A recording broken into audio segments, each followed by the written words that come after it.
Salut Internet, c'est VHS et on se retrouve pour un autre épisode de VCR Vidéo Créative. Aujourd'hui, on va parler de matériaux procéduraux. Cependant, avant de commencer, je vous rappelle de liker, commenter, partager et de cliquer sur la petite cloche. En ce moment, chaque commentaire serait vraiment le bienvenu. Cela étant dit, on se met tout de suite en mode shading et on va créer des matériaux procéduraux. Qu'est-ce qu'un matériel procédural? En gros, c'est simplement une surface numérique qui va reproduire une surface réelle ou imaginaire seulement en utilisant des noise mathématiques. Qu'est-ce que ça veut dire? Ça veut dire que j'aurai pas de signe, que je n'aurai pas besoin de déplier mon objet et que techniquement, ma texture va fonctionner à 100% dans tous les coups. Pas besoin de modifier quoi que ce soit, j'ai juste à la brancher, elle devrait fonctionner. Vous allez voir cependant que c'est un petit peu plus complexe que ça, mais je vais essayer de rendre ça le plus simple possible. Donc, première chose à comprendre. Dans Blender, vous avez certains nodes de texture qu'on retrouve dans Texture, juste ici, qui sont des modèles mathématiques tridimensionnels. Si je prends par exemple celui qui s'appelle, on va y aller avec le Noise, voilà, et que je le branche directement dans mon Base Color ici, vous allez voir que j'ai une couleur qui s'applique sur mon objet. Cependant, cette couleur-là n'est pas une information bidimensionnelle, c'est un volume tridimensionnel. Et je peux le prouver en me débarrassant simplement de mon principle ici et en allant chercher un autre type de matériel qui s'appelle un matériel de volume BSDF. Où es-tu? Une petite seconde. On va le trouver. Je vais l'avoir. Là. Principled Volume, pardon, mon erreur. Et à l'intérieur de ça, je vais brancher mon noise, mais pas dans ma couleur, dans sa densité. Et le résultat, je le branche non pas dans surface comme tout à l'heure, mais dans volume.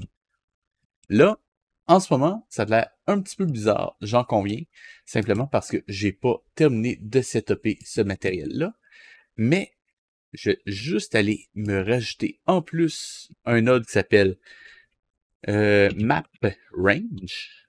Voilà. Ce node-ci, ce qu'il va faire, il va me prendre un range. Donc, en ce moment, mon noise a des valeurs qui vont de 0 à 1. Et je vais lui donner un autre range. Par exemple, si ma texture allait de 0 à 1, eh bien, maintenant, elle pourra aller d'une valeur de 0 à 128 si je lui donne une valeur maximum de 128, par exemple. En ce moment, je branche mon noise texture dans mon value et je vais le brancher à l'intérieur de ma densité. Voilà qui est fait. On voit pas grande différence, cependant c'est normal, je suis en Eevee, il n'est pas hyper efficace pour ce qui est des aperçus de volume, donc je vais me mettre en Cycles et lancer un rendu. En ce moment, on voit que mon cube, il a de l'air d'être 100% présent, mais on voit qu'il y a comme une espèce de petite couleur à l'intérieur, une espèce de petite texture. Cependant, si j'augmente tranquillement le from min, donc ma valeur minimale, comme ceci, vous allez voir que mon cube va se désagréger et se retrouver avec des espèces de trous. Et à l'intérieur de mon cube, je me retrouve avec des détails. Un peu comme des volutes. La raison, c'est parce que justement, mon noise est en 3D. Donc, il y a des détails tant sur la surface de mon objet qu'à l'intérieur de mon objet. Et ça, c'est assez intéressant pour du procédural. Pourquoi? Parce que ce sera mappé non plus par rapport à la surface et à un dépliage, mais bien par rapport à la position de ma surface dans l'espace 3D. Et ça a certains intérêts. Maintenant, si je supprime ça, que je reprends un principle, voilà qui est fait. Voilà. Je peux donc utiliser mon noise ici pour générer certaines particularités d'image, entre guillemets. Juste que je me mette en Material Preview pour voir quelque chose.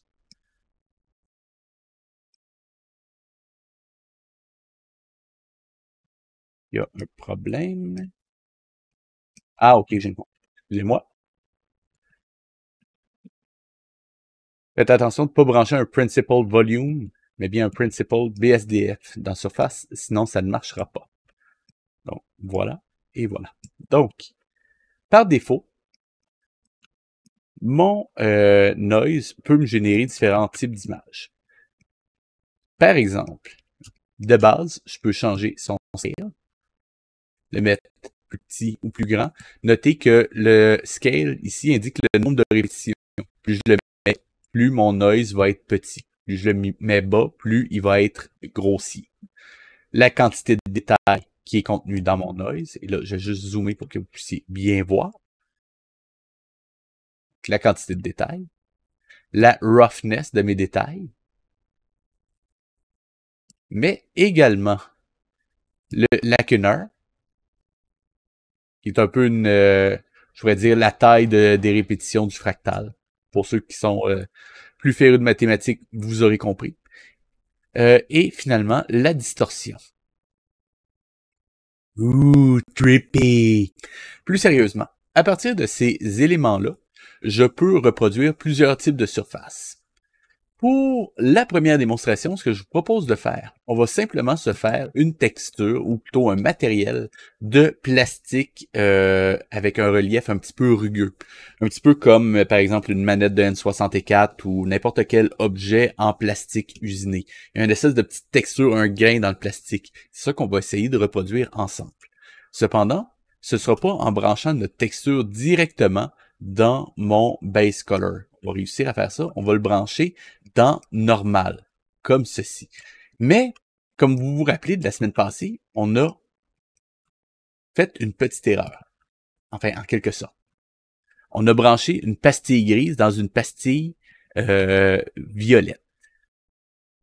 Comme vous vous rappelez, la semaine passée, je disais qu'il ne fallait pas brancher une pastille jaune dans une pastille violette parce qu'elles étaient incompatibles. Ce sont des couleurs complémentaires.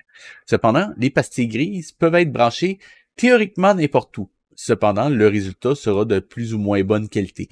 Dans ce cas-ci, pour une normale map, c'est pas une bonne chose de brancher une pastille grise directement là. Pour encore mettre un intermédiaire.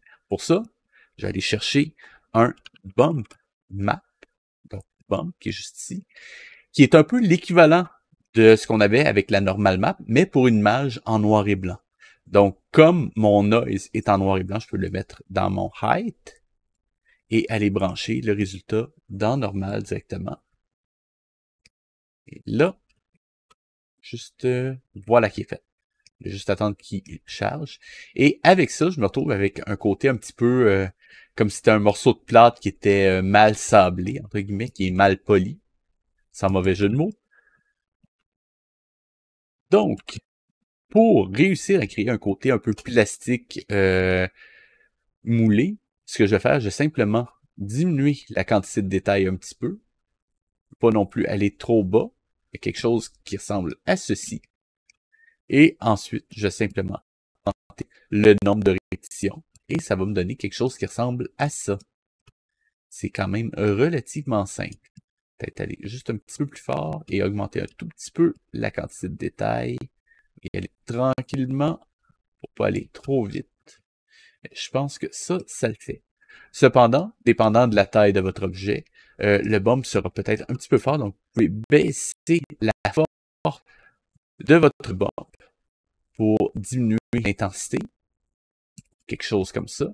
Et maintenant, il ne me reste qu'à changer la couleur pour avoir un plastique un peu gris, semblable à celui d'une N64 par exemple. Et on n'est quand même pas très très loin de l'avoir. Je pense que vu de loin, ça devrait le faire. Cependant, on s'entend, un plastique, il y a des parties qui vont être un peu plus usées, les endroits où est-ce qu'on frotte beaucoup dessus par exemple.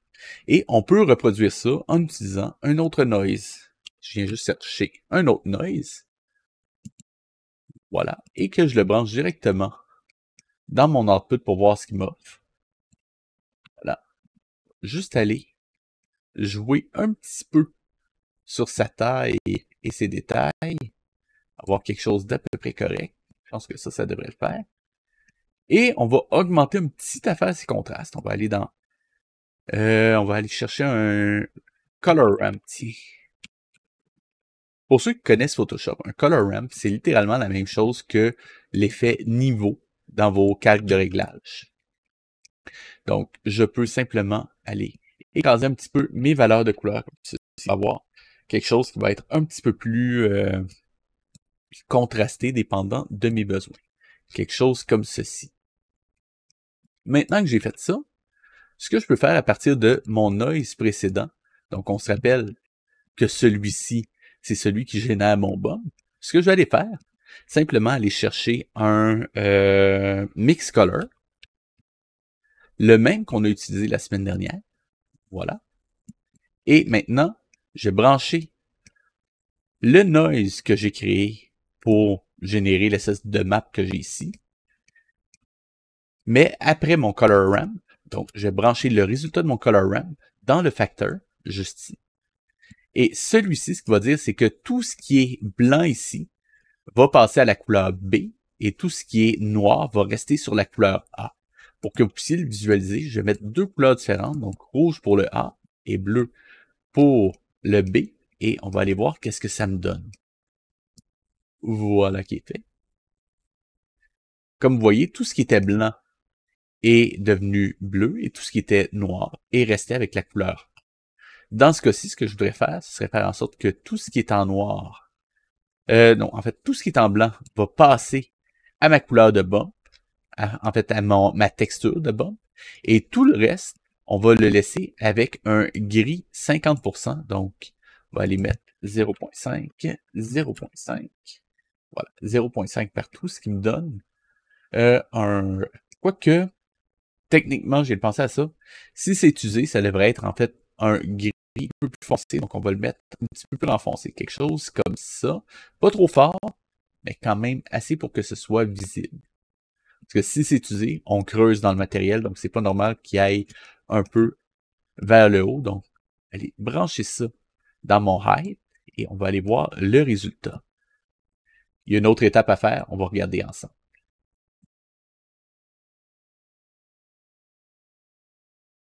Donc déjà, ok, ça c'est peut-être un petit peu trop intense, mais c'est normal, on peut le retravailler, c'est ça l'avantage des nodes.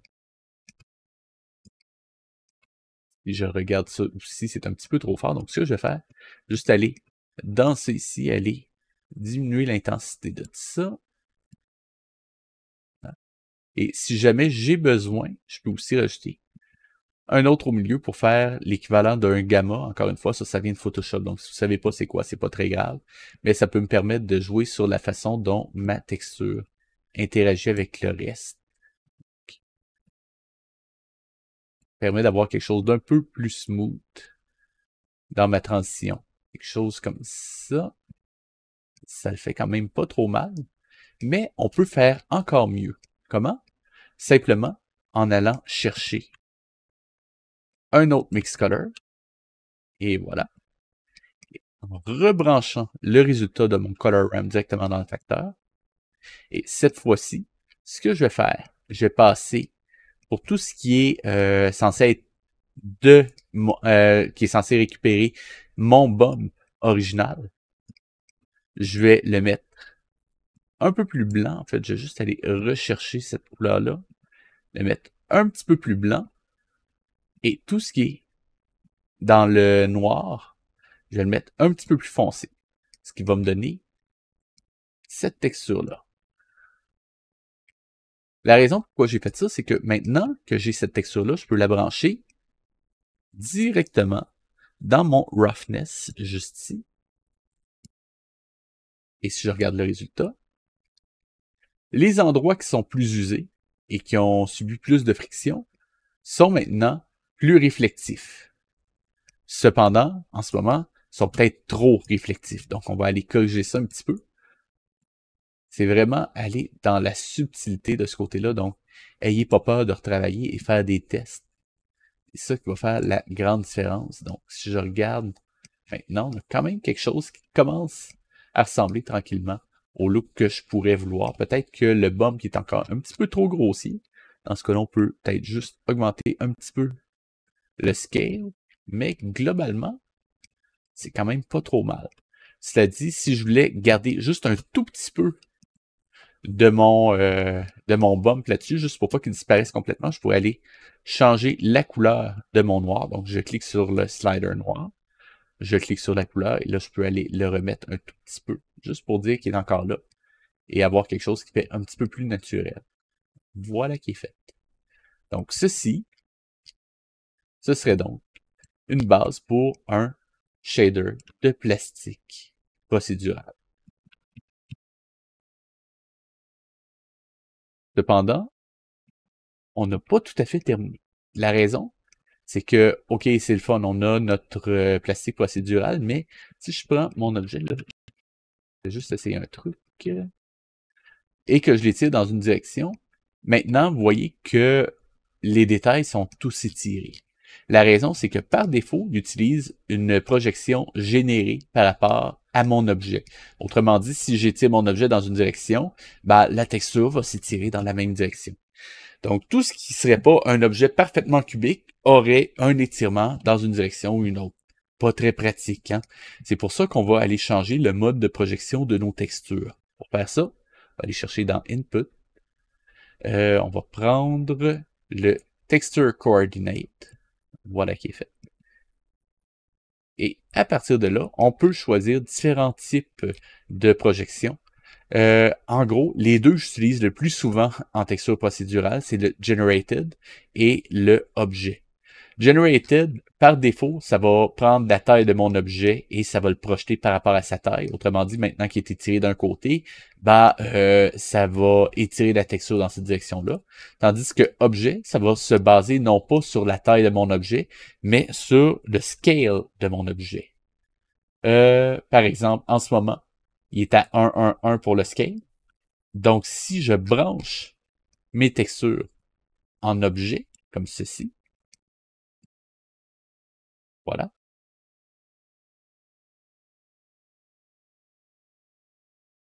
Ça va pas long, ça prend un petit temps pour calculer. Eh bien, maintenant, mes textures sont à nouveau normales. Comparativement à si j'avais utilisé mon generated comme tout à l'heure. Encore une fois, il prend le temps de calculer, c'est normal. Vous voyez, il y a une certaine différence. Dans certains cas, ça peut avoir un avantage d'utiliser l'une ou l'autre. Pour les autres coordonnées de texture, on pourra en reparler éventuellement, mais c'est pas ça qui est important. Maintenant que c'est fait, on s'entend, mon petit shader que j'ai ici, il est chouette, je l'aime beaucoup, je voudrais pouvoir le réutiliser et l'importer dans d'autres scènes. Cependant, si je me retrouve à chaque fois avec des tonnes de nœuds comme ça, ça va être chiant à utiliser.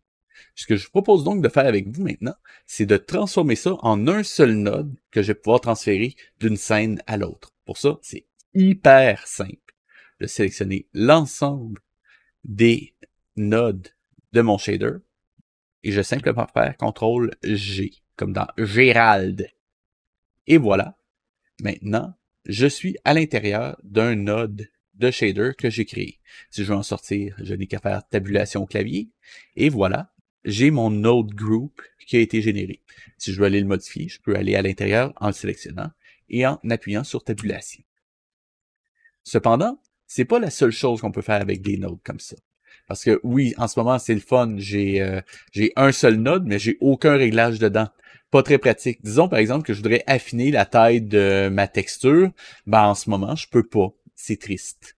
Donc, ce que je vais faire, je vais simplement rajouter ce qu'on appelle ici un reroute, comme ça.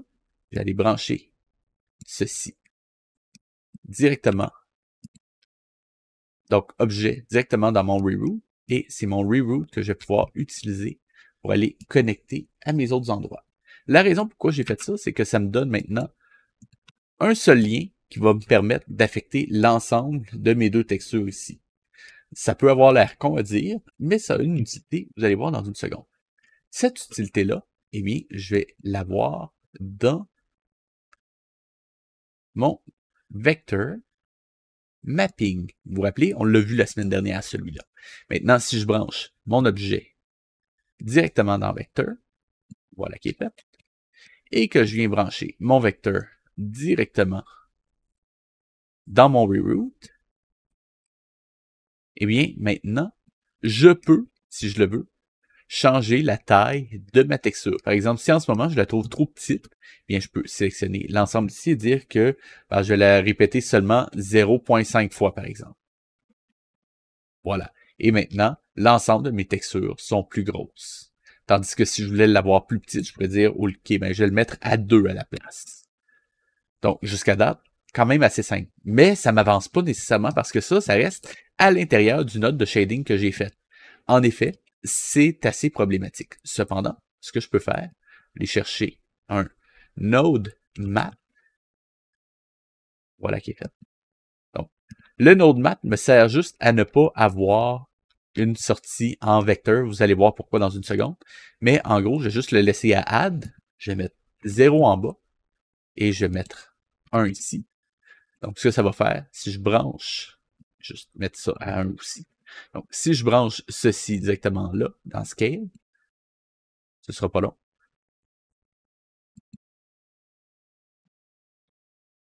Je me retrouve à avoir exactement le même résultat.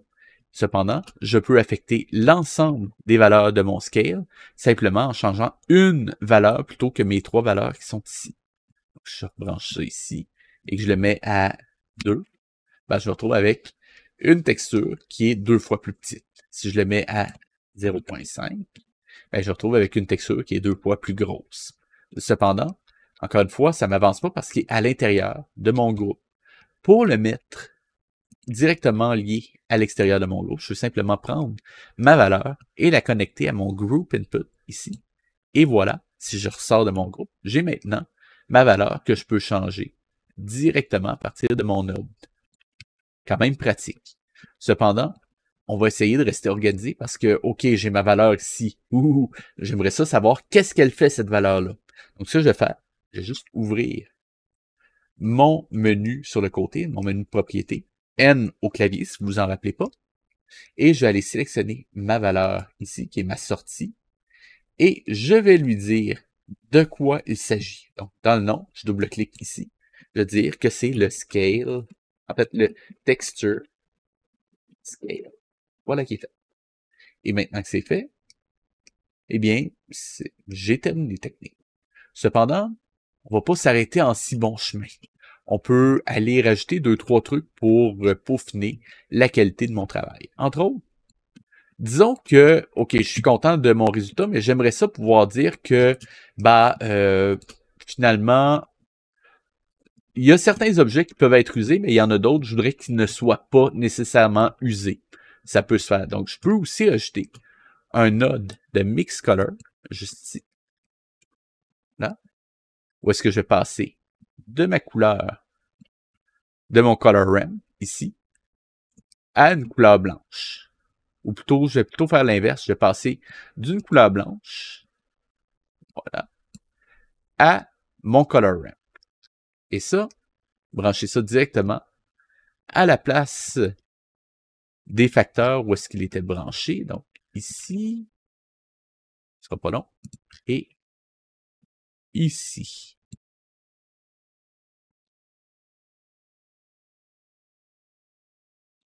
Donc, je le sais, il y en a qui vont se demander à quoi ça sert.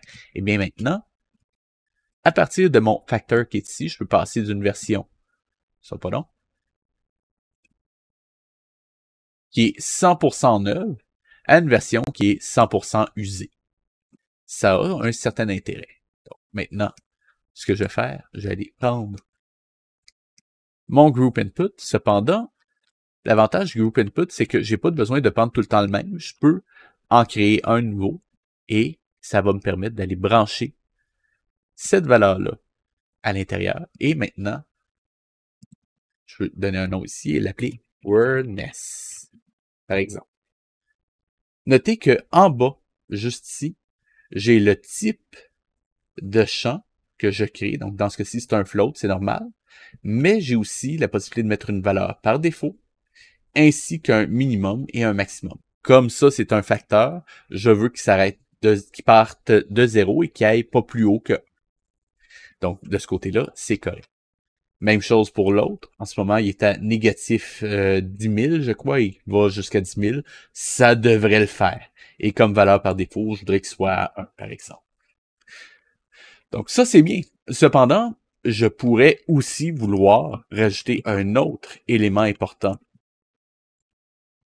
pour mon shading, la couleur de mon objet. Donc dans ce cas-ci, je vais juste aller prendre ma base color et la rajouter à un group input. Et je peux même dire que ma base color, ok, c'est le fun, elle est là, mais je voudrais qu'elle soit en fait en haut complètement. Et maintenant, si je regarde le résultat, j'ai donc mon shader, je peux changer la couleur de mon plastique, la taille de la texture, est-ce qu'il est usé ou non, mais on va rajouter une dernière étape à l'intérieur. Ce que je vais faire, je vais aussi dire à quel point je veux que le bump soit fort. Donc, je vais prendre un group input, je vais le brancher directement. Et oh, pourquoi tu me fais ça, toi? Voilà. Donc, et je vais le brancher directement dans la force de mon bump, comme ceci. Et rendu là, je peux dire ici, bump, string. Et voilà qui est fait. Quand même assez pratique. Évidemment, je pourrais encore peaufiner énormément ce matériel-là, mais je vais vous en montrer encore un ou deux qui peuvent être assez pratiques. Parce que là, ok, j'ai fait un plastique, je vais pas dire qu'il est réaliste parce que personnellement, je le peaufinerais encore énormément, mais disons que j'ai un plastique relativement réaliste et relativement flexible en termes d'utilisation.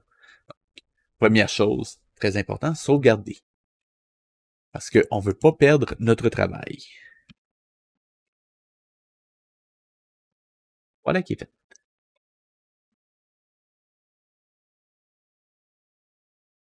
Cela étant dit, le prochain élément que je vais faire avec vous, c'est une texture d'eau procédurale. En fait, précision, une texture d'eau cartoon procédurale. Ça peut avoir une importance. La raison pourquoi je vais vous montrer celle-ci, c'est que ce sera l'occasion parfaite de vous montrer aussi comment faire un matériel qui est animé. Parce que oui, on peut passer par le matériel pour créer de l'animation et ça donne des résultats assez intéressants. Cependant, créer des matériaux animés réalistes, j'aurais une démonstration de 40 heures que je pourrais vous faire. Pas super pratique pour une vidéo YouTube. Cependant, faire une vidéo de style Wind Waker, genre, animée, ça se fait en quelques minutes et le résultat fonctionne très bien. Pour la réaliser, celle-ci, on va utiliser un autre type de texture. C'est celle qu'on retrouve dans Texture. Vous allez voir, Texture. Et on va aller chercher. Et tu Voronoi. Voilà. Maintenant, je peux débrancher mon shader de plastique. Et ce que je vais faire, je vais aller brancher directement mon Voronoi dans ma surface. Comme c'est du cel shading, je n'ai pas besoin d'utiliser de shader parce que par défaut, j'ai une couleur plate. Donc, il ne va pas réagir à la lumière. Donc, quand même assez facile à générer. On n'a pas besoin de passer par un shader. Maintenant, comme vous le voyez, en ce moment, ma texture est étirée, c'est normal. Il faut que j'aille chercher un texture coordinate. Voilà. Et que je le mette, non pas en generated comme il l'est par défaut, mais bien en objet. Et maintenant, j'ai une texture qui est un peu plus normale. Cependant, on s'entend, on est encore très loin d'une texture d'eau style Wind Waker. Donc, ce que je vais faire, je vais commencer par aller chercher dans F1, Distance to Edge, et ça me donne ceci. Bon, on est un petit peu plus près, mais c'est pas encore exactement ça. Donc, juste rester organisé autant que possible. Et on va aller se chercher un Color Ramp. Voilà. Et à l'intérieur de ça, ce que je vais faire, je vais le mettre non plus en linéaire, mais en constant. Comme ça, il va passer directement d'une couleur à l'autre. Il suffit juste de trouver le bon endroit pour avoir un espèce de côté un peu quadrillé, semblable à ce qu'on a dans Wind Waker en termes d'eau. Bon, je pourrais encore le retravailler un petit peu, mais pour la démo, ça devrait suffire. Donc, avec ça, on s'entend, c'est pas encore de l'eau, mais c'est un petit peu plus proche. Un des problèmes qu'on a en ce moment, c'est la couleur. Noir et blanc, c'est vraiment pas très Wind Waker. Ce qu'il faudrait, ce serait plutôt de passer de blanc et bleu. En fait, de noir et blanc à blanc et bleu. Donc, ce que je vais faire, allez, dans Mix Color, encore celui-là, je le sais. Donc, et je vais le mettre directement. En fait, je vais mettre la sortie de mon Color Ramp directement dans Factor. Et je vais passer, là, je vais le faire. Le blanc doit être bleu et le noir doit être blanc. Donc, j'ai inversé les deux. Je m'excuse. Mettre de la bonne couleur. On va le mettre blanc. Voilà. Et on regarde le résultat. Déjà, ça commence à ressembler. C'est pas encore tout à fait ça, mais ça commence à ressembler. La prochaine étape sera d'aller modifier la forme de mes cellules ici, parce qu'en ce moment, elles sont complètement droites. Et là, on va parler de quelque chose qui est un petit peu plus mathématique. On va parler de vecteurs. Un vecteur, qu'est-ce que c'est? En gros, c'est une collection de 3 valeurs qui peuvent aller de moins 1 à plus 1. Bon, techniquement, je pourrais le faire aller de moins l'infini à plus l'infini d'un point de vue purement technique dans le logiciel, mais pour la définition de ce qu'on a besoin, on va dire de moins 1 à plus 1. Jusqu'à date, quand même assez simple. Donc, un vecteur, collection de 3 valeurs mises ensemble, qui vont de négatif 1 à plus 1. Quand même. Maintenant, si je viens prendre un noise qui me donne, et là, je vais juste aller le brancher directement à mon Material Output pour que vous puissiez voir. Voilà qui est fait. Donc, et il faudrait aussi que je prenne ça une seconde, juste pour pas l'avoir dans le chemin. Je vais le brancher au même de toute façon tout à l'heure, mais mettre, voilà.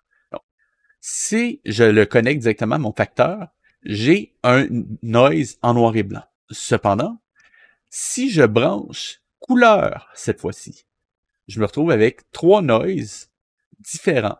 Un rouge, un vert et un bleu.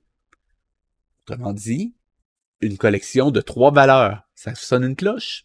Le seul problème, c'est que la couleur dans Blender, c'est une collection de 3 valeurs qui vont de 0 à plus 1.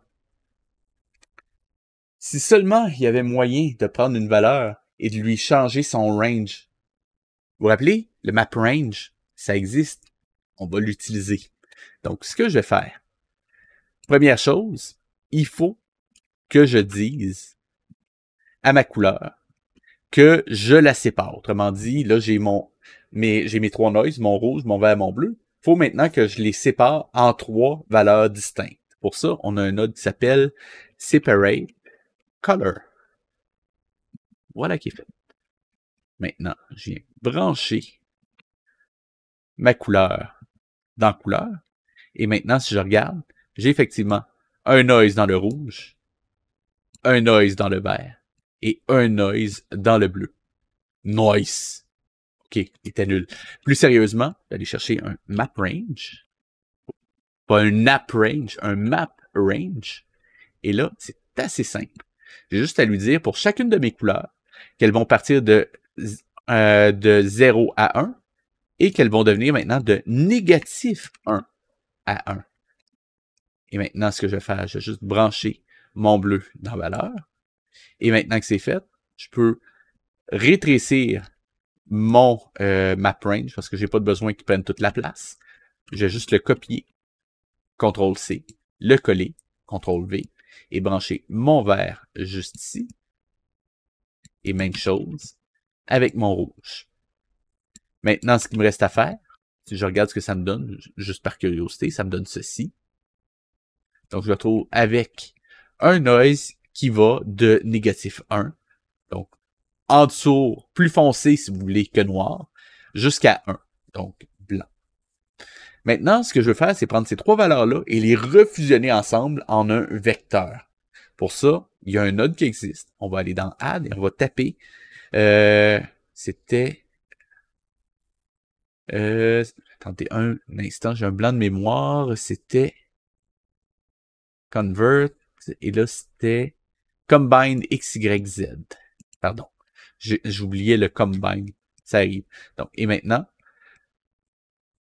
mon rouge qui a été transformé en vecteur, je le branche dans X, mon vert dans Y et mon bleu dans Z. Et si je branche le résultat, je me retrouve avec une map de vecteurs. Que c'est pratique. Donc maintenant, ce que je peux faire, je peux simplement dire que ceux-là, on va en faire un groupe. CTRL-G. On va sortir du groupe. Et ce groupe-là, on va lui donner un nom tout de suite parce qu'on va l'utiliser. Il va s'appeler Color to Vector. Et avec lui, je vais pouvoir utiliser un noise comme si c'était un vecteur. Encore une fois, ça a l'air de rien, mais c'est très pratique. Je vous explique. Je vais juste rebrancher mon mix color à mon output. Et maintenant, je vais aller chercher add un map. Voilà. Un mapping. Je vais le brancher directement dans objet ici. Juste le temps, c'est un petit peu. Et tant qu'à être, je vais aussi vous parler d'un petit add-on qui existe, qui est assez pratique. Si vous allez dans Edit, Préférences, et que vous allez dans Add-on, je crois qu'il est dans Add-on, c'était Node Wrangler, juste ici. Activez-le. Pourquoi? Ça va vous sauver la vie. Premièrement, si je fais Alt, clic droit et que je glisse, non pas Alt, pardon, Shift, clic droit et que je glisse, je me crée un reroute. Déjà pratique. CTRL, clic droit, glisse, je coupe la connexion. Bref, juste ces deux fonctions-là, ça va me sauver énormément de temps. Premièrement, comme je voudrais pouvoir tout le temps utiliser les mêmes informations, je vais directement brancher mon objet. Ben, en fait, mon texture coordinate objet directement dans mon noise. Comme ça, il utilise les mêmes tailles. Ça peut être pratique. Je peux supprimer celui-là. Ça va libérer un petit peu d'espace aussi. Tasser ça un petit peu. Mon color to vector, juste ici. Et maintenant, ce qui va être intéressant, si je prends mon color to vector et que je viens le brancher à location, regardez ce que ça va donner. Je viens déformer ou déplacer les coordonnées de ma texture. Donc là, en ce moment, ça a l'air d'être plus une peinture d'art moderne que quoi que ce soit d'autre, mais on peut peaufiner les détails pour faire en sorte que ça ressemble un petit peu plus à du Wind Waker. Première chose, ce que je voudrais faire serait aller changer la force de mon noise que j'ai ici, parce qu'en ce moment, il est beaucoup trop fort comme vecteur. Donc pour ça, on va aller chercher un math, vecteur math, juste ici. Voilà qui est fait. Et ce que je vais faire, je vais le mettre en multiply. Voilà qui est fait. Et on va le mettre multiplié par 0.1. Donc, c'est littéralement, je prends mon vecteur X, je le multiplie par 0.1. Mon vecteur Y, je le multiplie par 0.1. Mon vecteur Z, je le multiplie par 0.1. C'est trois phrases mathématiques en un seul node. En gros, c'est pas plus compliqué que ça. Je vais brancher mon noise qui est transformé en vecteur, juste ici. Et maintenant, je peux brancher mon multiply à mon location. Et vous allez voir que maintenant, la déformation est beaucoup plus affaiblie, comme ceci. Et étrangement, on commence à avoir quelque chose qui ressemble vaguement à une texture de Wind Waker. Vous trouvez pas? Cela dit, c'est pas exactement fini. Pourquoi? Comme je voudrais faire un matériel, je voudrais m'assurer que tout soit 100% fonctionnel à 100%. Donc, première chose que je vais faire, je vais juste préparer le terrain en avance pour pas me tromper. je vais avoir besoin tout d'abord d'un mapping. Le clavier est un petit peu vieux, il est capricieux des fois. Voilà. Mon mapping, je vais le mettre devant le tout. De cette façon-là, je peux changer la taille de mon noise et de ma texture en même temps. Donc, je peux le mettre 2. Cependant, si je le multiplie par 2, la force de ma déformation, elle, reste la même. Donc, il faut que je m'assure d'avoir une façon de transmettre le scale aussi à la force de ma déformation qui est ici techniquement. Donc, c'est juste des mathématiques de ce côté-là. Donc, on ne s'inquiète pas. Juste aller me chercher un node qui s'appelle math, qu'on a déjà entrevu tout à l'heure. Math, voilà. Et ce que je vais faire, je vais dire multiply par 0.1. Pourquoi? Je vous explique. Je vais juste prendre un node qui s'appelle value. Value me sert juste de slider temporaire pour vous expliquer le principe. Je vais le mettre à 1. Donc, si j'ai une valeur de 1 ici, j'ai un scale de 1 qui s'en va ici, et j'ai la valeur 1 qui se rentre directement ici.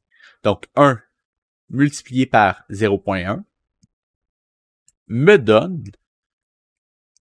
0.1. Quand même assez simple, n'est-ce pas? Cependant, si ma texture est 2 fois plus grande, ah, là, c'était pas prévu, par exemple. Pas ce que je croyais que ça ferait. Ah, ok, oui, je suis con, je l'ai mis au mauvais endroit. Ce serait ici qu'il faut le mettre, dans le multiply. Attention, faites pas la même bêtise que moi. Donc si je le branche ici, voilà. Donc, par conséquent, si ma texture est 2 fois plus grande, ma déformation est également 2 fois plus grande. Quoique là, c'est pas... Attendez une seconde. Non, c'est pas ça. Si ma texture... Ah oui, mon erreur. Je sais. OK. Voilà. J'explique ce qui s'est passé. Parce que j'ai oublié que techniquement, si je fais x2 ici, ma texture est pas plus grande, elle est plus petite. Donc, mon erreur. C'est plus qu'il faut que je fasse divide ici et que je mette 1 en bas et 0.1 en haut. Et là, ça devrait marcher. Et là, si je le branche ici et que je mets 1, on a la même taille de déformation dépendant. Comme on peut voir, j'ai tout le temps, en gros, la même taille de déformation. Comme vous pouvez le voir. Ben, quoique, pas exactement, mais on va dire que c'est close enough pour la démonstration. Il faudrait que je me repenche un peu plus sur les mathématiques du truc, mais je crois qu'on est quand même pas très très loin. Attendez, 0.1, j'ai juste faire un test. Il est par... Non, c'est ça. Ça devrait être ça. Enfin bon, d'une façon ou d'une autre, c'est assez proche. Donc, maintenant, ce que je vais faire, je vais juste couper ces deux-là. Voilà qui est fait. Mais, ok, c'est le fun. J'ai la texture qui a de l'air Wind Waker-esque, mais elle ne se déplace pas. Il reste juste ça à faire et techniquement, on a fini notre texture. Pour faire ça, on va avoir besoin de deux choses. Première chose, une valeur. Voilà qui est fait. Et la deuxième chose, un deuxième mapping. En fait, je vais même avoir besoin de deux mappings. Là, un petit peu ici. Là, un petit peu par là. Le premier mapping, je vais le mettre directement à côté de mon noise texture. Voilà. Et le deuxième mapping, je vais le mettre directement à côté, directement dans la ligne qui mène au mapping de ma texture Voronoi. Donc, juste ici. Voilà qui est fait. Donc, en ayant ça, ce que je peux faire, je peux déplacer ma texture. Donc, déjà, Je pense que vous me voyez venir dans toutes les directions. Mais je peux aussi déplacer ma déformation dans une direction ou une autre. Donc, ce que je vais faire, je vais animer cette valeur-là. Ce sera votre premier contact avec l'animation. Mais pour animer cette valeur-là, il me faut une interface supplémentaire, ma timeline. Pour ça, juste placer ma souris directement dans le coin de mon outline, de mon viewport, juste ici, jusqu'à ce qu'elle devienne une forme de croix. Et je vais cliquer, glisser vers le haut pour rajouter une fenêtre supplémentaire.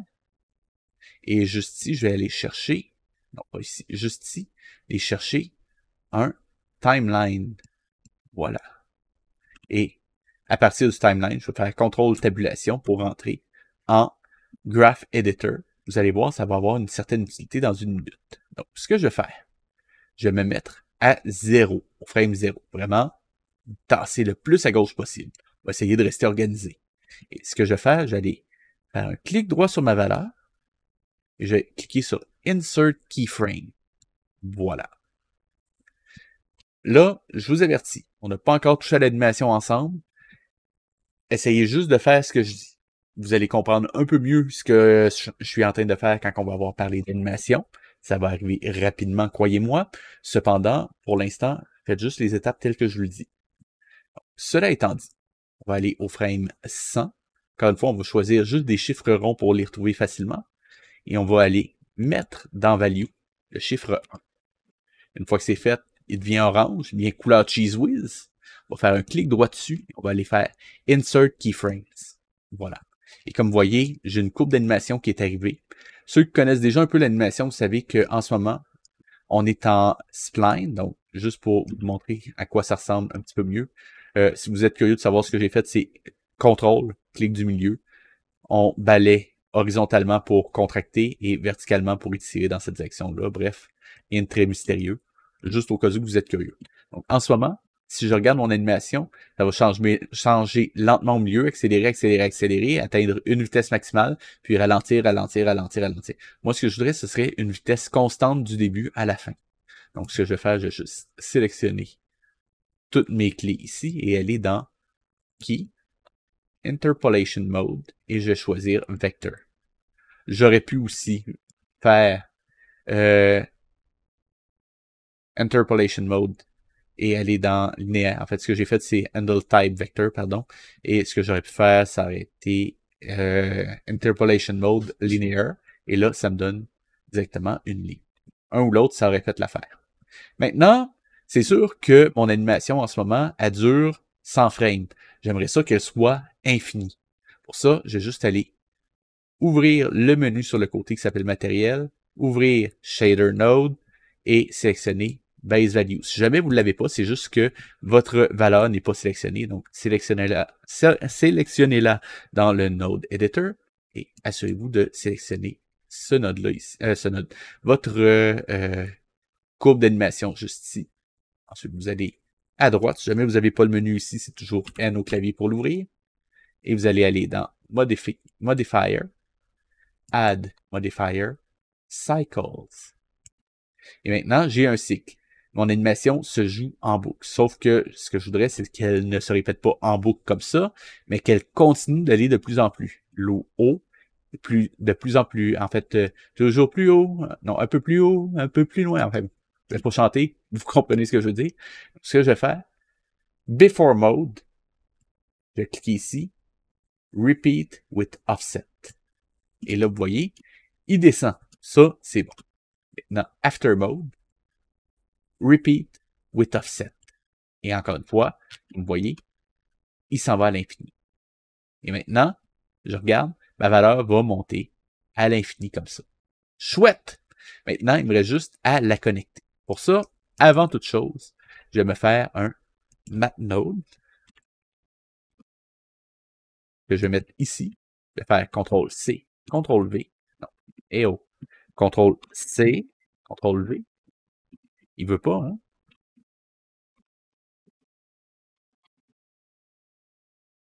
Voilà. Donc, le premier, je vais le faire, je vais l'appeler multiply. Et le deuxième aussi, multiply également. Cependant, celui-ci, je vais le faire négatif 1 pour la valeur d'en bas. Et pour celui-ci, je vais le faire, je vais le mettre à 0.1 pour l'instant, c'est juste temporaire. On va voir ce que ça donne. Ma valeur ici, je vais la brancher directement à ma value, comme ça. Et celle-ci, je vais brancher la value à ma value d'en haut. Comme ça, celle-ci est multipliée par négatif 1. Donc, quand j'ai une texture qui va s'en aller par là, mon autre va s'en aller par là. Vous allez voir, ça a une certaine utilité. Cela dit, ce que je voudrais faire maintenant, on va juste le tasser un petit peu, ce sera d'aller me chercher un combine XYZ. Voilà. Et je vais brancher ma première dans X et Y. Pas dans Z parce que sinon ma texture monterait, ce qui serait un petit peu bizarre. Et celle-ci, même chose, les brancher. Mais l'a encore fait, le vilain. Celle-ci,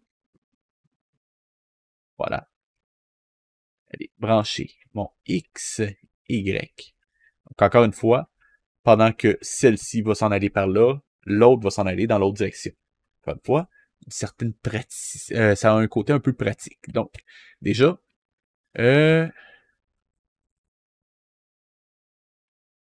mettre jusque je trouve où est-ce que je dois les brancher. Donc, celui-ci, donc celui de base, celui qui passe de valeur à multiply à combine, on va le mettre dans celui qui s'en va directement dans le Voronoi, donc celui-ci, ici. On va le mettre dans location. Voilà qui est fait. Et celui d'en dessous, on va le mettre, celui qui s'en va dans la déformation. Voilà qui est fait, toujours dans location. Et on va aller voir ce que ça me donne. Avant toute chose. Oh, ce que c'est joli! Ben, c'est un peu lent, vous trouvez pas? Ça tombe bien. C'est à ça que ça sert d'avoir mon multiplicateur ici. Donc, je vais le mettre à 0.25 au lieu de 0.1. Et maintenant, mon animation est plus rapide. Ce que je vais faire, juste me faire un multiply. Voilà. On va le mettre. Encore une fois, il me le fait. Voilà.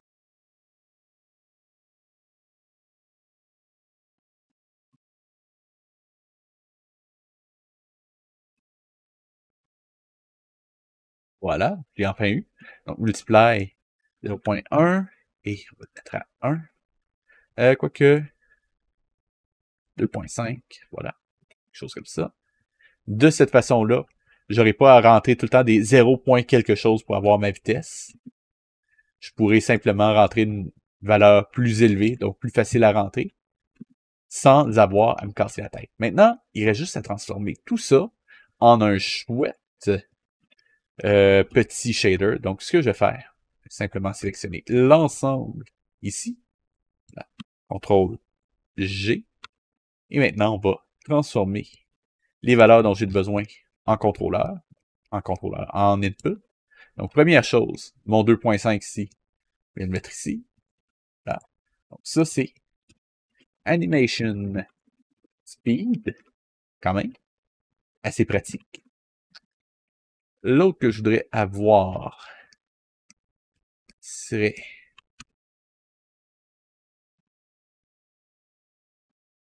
là, je vais vous montrer un petit truc qu'on peut faire qui a quand même une certaine utilité. Parce qu'en ce moment, je voudrais avoir mon scale, mais je veux pas qu'il me sorte un vecteur ici puis que j'ai 3 valeurs à rentrer. Ce serait chiant. C'est pas ça qui me tente. Ça me tente pas de faire ça comme ça. Donc, ce que je vais faire, je vais juste aller chercher un node mathématique. Voilà. D'accord.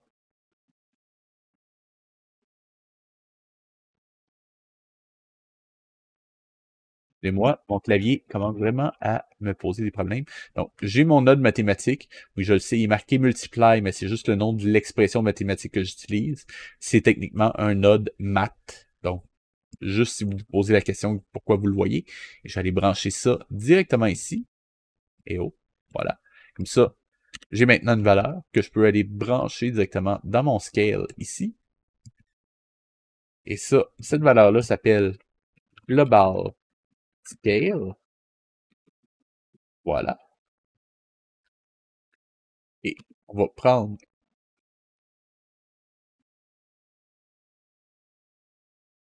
celui-là et le mettre également juste ici. Parce qu'on se rappelle qu'il fallait aussi que j'affecte la taille de ma déformation. Et ça, on va le mettre à 1 et juste sortir une petite seconde. Il y a un ici. Voilà. Donc, la taille de ma déformation est maintenant appliquée. Qu'est-ce qui me resterait d'autre? Ah, évidemment, très important. On va le mettre ici. Et on va aller chercher couleur A et couleur B.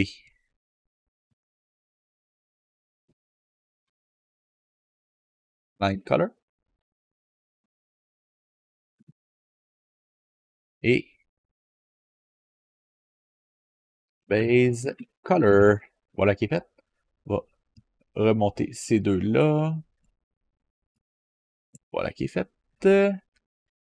Ce qui me resterait maintenant à faire.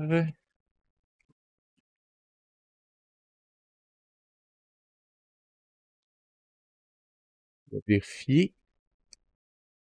C'est bon. À la limite, ce que je pourrais faire aussi. Et là, je vais être franc avec vous. C'est pas quelque chose que je vous recommanderais de faire si vous débutez, mais je vais quand même vous le montrer.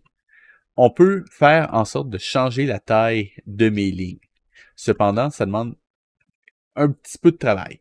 Pour ça, je vais juste aller chercher un node math voilà, que je vais mettre en add. En fait, je vais le laisser en add. Je vais brancher mon Voronoi texture dans la première. Et je vais maintenant aller brancher le résultat dans mon color ramp.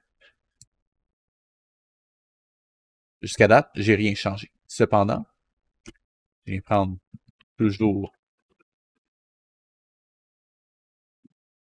un node math que je vais mettre en multiply. Mettre à 0.01. Vous allez voir pourquoi dans une seconde. Mettre à 0 ici. Et je vais rentrer le résultat dans la valeur de mon addition.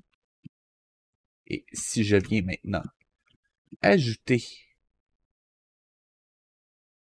ici, je peux changer la taille de mes lignes. En gros, c'est juste que j'ajoute plus de couleurs et comme si, en longue histoire courte, c'est comme si j'offsetais mon color ramp qui est juste ici. Cependant, en ce moment, petit problème, c'est que plus que ma valeur est haute, plus que mes lignes sont petites. Donc, ce que je pourrais faire, c'est simplement de mettre ici négatif 1. Et comme ça, si je le mets à 0, en fait, négatif 0.01. Comme ça, maintenant, quand j'augmente cette valeur-là, l'autre, et si je le mets voilà,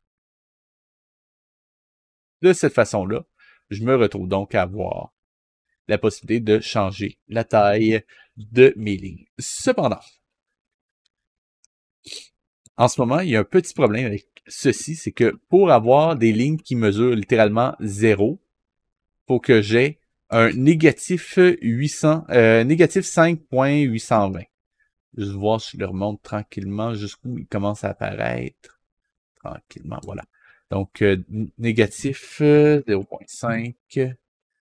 Négatif 5, pardon, je crois. Ouais, OK. À partir de 0, à partir de négatif 5, j'ai plus de ligne. Ce serait plus intuitif si c'était 0 qui était ici. Donc, ce que je vais faire, encore une fois, juste partir d'un node mat, je vais le mettre en soustraction. Je vais faire 5, mettre 0 ici. En fait, non, je vais plutôt mettre 5. Voilà. Et on va le brancher directement ici. Voilà.